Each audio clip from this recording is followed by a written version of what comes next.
Hello friends, today we are going to discuss about role and responsibility of police and magistrate under Mental Health Care Act of 2017. I am Dr. Suresh Bada, Professor of Psychiatry, working at NIMANS, Bangalore. Before I start my presentation, I would like to place this disclaimer. This presentation is for academic and training purpose only. If you want to have a legal opinion, please do contact an advocate. This presentation is not a substitute for professional legal opinion. Conflict of interest? None.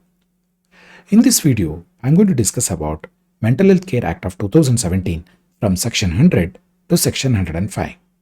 Basically, I'll be discussing the role of police, magistrate, and also with regard to prisoners with mental illness, how they can be admitted to a mental health establishment, and also with regard to persons in custodial settings.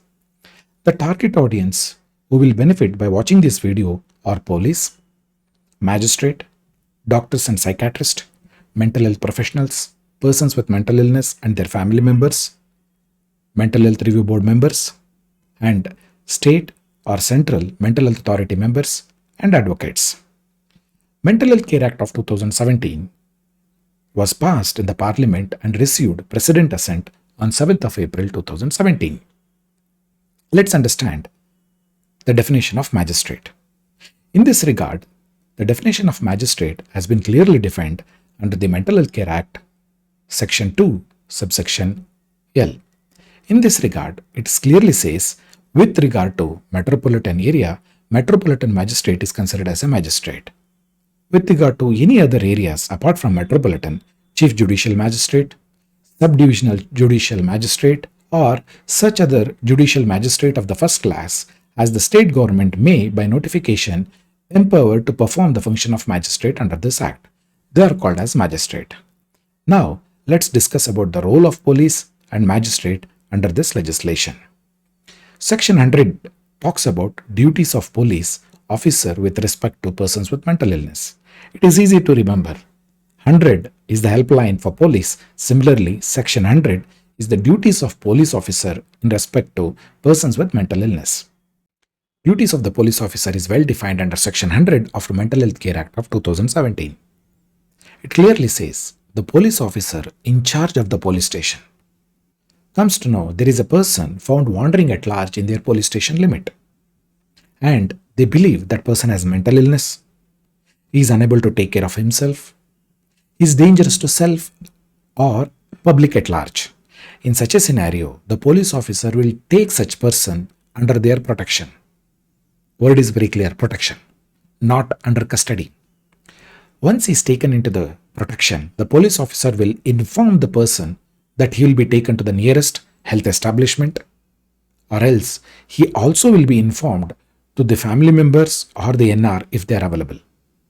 Now the family members can accompany the police to the nearest public health establishment.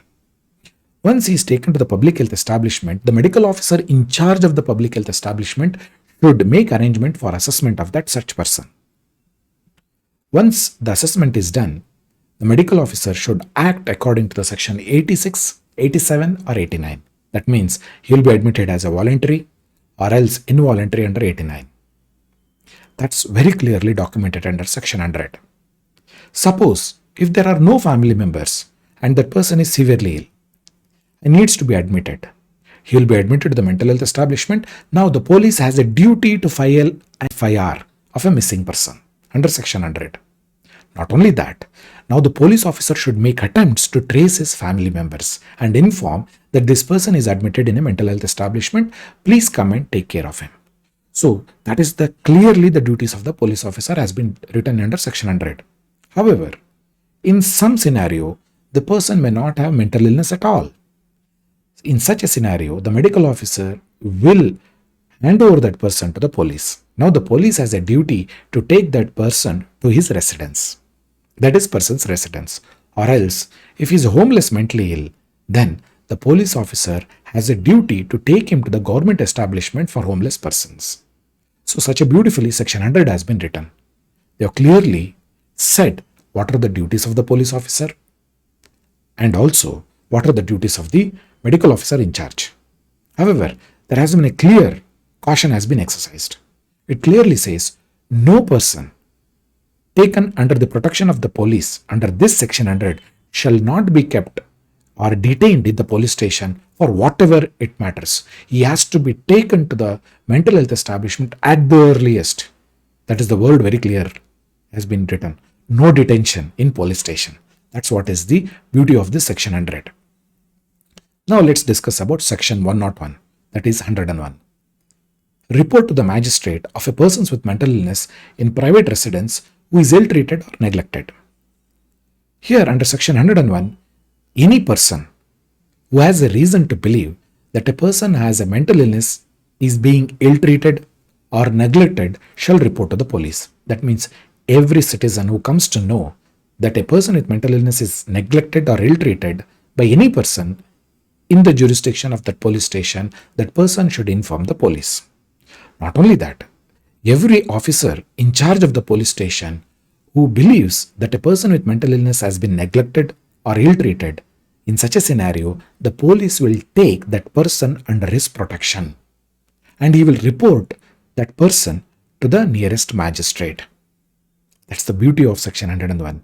Now, once under section 101(3), when the person is reported to the magistrate, that telling that this person is ill-treated or neglected, now the magistrate may give an order to be admitted to a mental health establishment under section 102.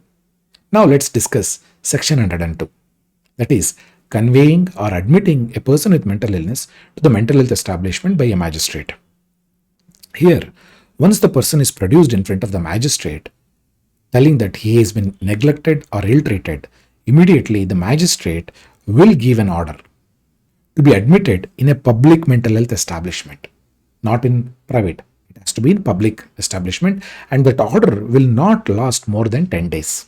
That means the order of the magistrate is only for 10 days. Within these 10 days, the medical officer or the psychiatrist shall examine him and will do the needful accordance of the law. That means if the person has mental illness and he is able to give consent, he will be admitted under section 86. If he is having mental illness and he is refusing to give consent, he will be dealt as per section 89, that is, admission of a person with mental illness to a mental health establishment under 89, not more than 30 days, that is, supported admission. So, that is clearly has been documented. The medical officer has a duty to submit a report to the magistrate if he is admitted under section 102. He has to submit a report telling that this person was mentally ill and is admitted under such a section of Mental Health Care Act of 2017. If that person does not have any mental illness, in such a scenario, he will be sent back to his residence and that same report will be sent to the magistrate. So, section 102 is very clearly said how to deal with the person with mental illness and who is conveyed to the mental health establishment under the magistrate order. Now let's discuss about section 103, that is prisoners with mental illness. If any person who is arrested either in the Indian Penal Code or CRPC or else Army Act, Air Force Act or Navy Act, so those prisoners has to be conveyed to the mental health establishment for treatment. That can be section 30 of the Prisoners Act or else section 144 of the Air Force Act or section 145 of the Army Act or else section 143 or 144 of Navy Act and section 330 or 335 of CRPC Procedure Code of 1973.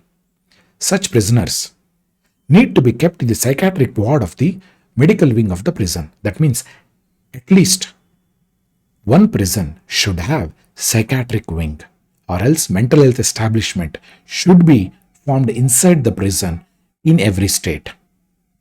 If there are no such wards are available, the officer in charge of the prison shall produce such person in front of the Mental Health Review Board and Mental Health Review Board will order him to take such person to the nearest mental health establishment for treatment. So this is how the prisoners with mental illness will be dealt under section 103. Further, the Mental Health Review Board members can visit any prison and ask if there is a mentally ill inside the prison. They can ask why he has not been taken to the mental health establishment for treatment. The medical officer or the person in charge of the prison need to answer the Mental Health Review Board. Not only that, the medical officer in charge of the prison or jail should send a quarterly report telling that there are no mentally ill inside the prison. If there are mentally ill and they are inside the psychiatric wing of the prison, in such a scenario, once in 6 months, a report has to be submitted to the mental health review board telling so and so person with mental illness is there and he has been treated and he is improved, not improved. Such report has to go to the mental health review board.